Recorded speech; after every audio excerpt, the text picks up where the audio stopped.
Welcome to bedtime stories. Today I'm read Mr. Happy by Roger Hargreaves.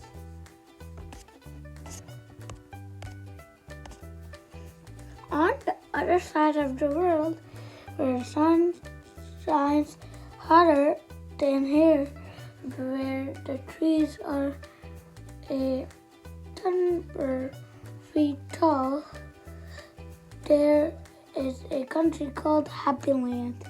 As you might be very excited, everybody who lives in Happy Land is as happy as the day is long. Wherever you go, you see smiling faces around it. Is such a happy place that even the flowers seem to smile in Happy Land. All the animals in Happy Land are happy as well. If you've never seen a smiling mouse or a happy cat or dog or even a smiling worm, go to Happy Land. This is a story about someone who lived in Happy Land, who happened to be called Mr. Happy. Mr. Happy was fat and round and happy. He lived in a small cottage beside a lake at the foot of a mountain and close to the woods. One day, when Mr. Happy was walking in the woods near his home, he came across something which was really very exciting. There, in the trunk of one of the very tall trees, was a door. Not a very large door, but it was clearly a door, a small, narrow, yellow door. Definitely a door. I wonder who lives in there, thought Mr. Happy, and he turned the handle of the small, narrow, yellow door. The door wasn't locked. It was swung open quite easy.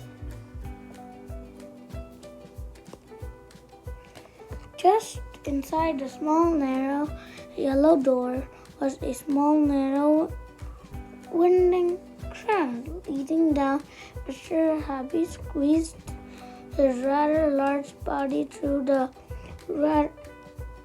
thin doorway, then began to walk down the stairs. The stairs went round and round and down and down and around and down and down and down and around. Finally, after a long time, Mr. Happy reached the bottom of the staircase. He looked around and saw in front of him another small, narrow door, but this time it was red. Mr. Happy knocked the door. "Who's there?" said a voice. It was sad, squiggly, soft of voice. Mr. Happy slowly pushed open the red door. There sat a stall with somebody who looked exactly like Mr. Happy, that he didn't look happy at all. In fact, he looked turned miserable. "Hello, Mr. Happy." "I'm Mr. Happy." "Oh, are you really?"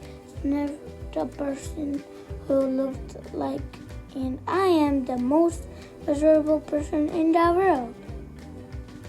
"Why are you so miserable?" asked Mr. Happy. "Because I am," replied Mr. Miserable. "How would you like to be happy like me?" asked Mr. Happy. "I'd give anything to to be happy, said Mr. Miserable, but I am so miserable. I don't think I could ever be happy, he added miserably. Mr. Happy made up his mind quickly. Follow me, he said. Where to? Asked Mr. Miserable. Don't it? Said Mr. Happy, and he went out through the small narrow red door. Mr. Miserable hissed and followed them up and up the winding staircase. They went up and round and round and up and round and round and up till they came out the woods. Follow me, said Mr. Happy again. And they both walked through the woods back to Mr. Happy's cottage. Mr. Miserable stayed in Mr. Happy's for quite a while.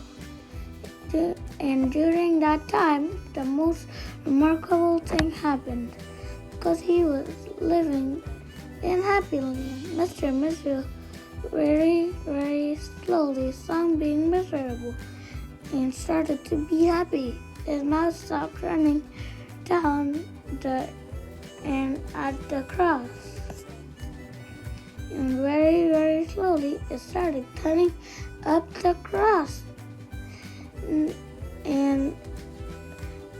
eventually Mr. Miserable did something he'd never done in his whole life. He smiled! And then he clicked, which turned into a giggle, which became a laugh, a big, booming, endlessly hugged, giant, large, enormous laugh. And Mr. Happy was so surprised that he started to laugh as well. And both of them laughed and laughed. They laughed until their sides hurt and their eyes watered. Mr. Miserable and Mr. Happy laughed and laughed and laughed and laughed. They went outside and still they laughed.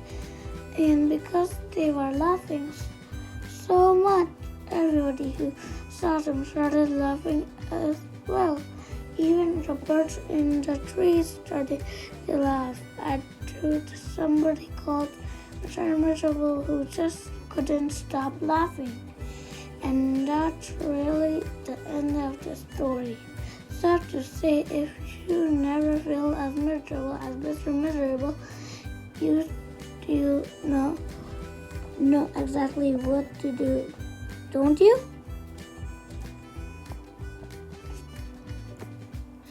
Just turn your mouth up at the crosses. Go on.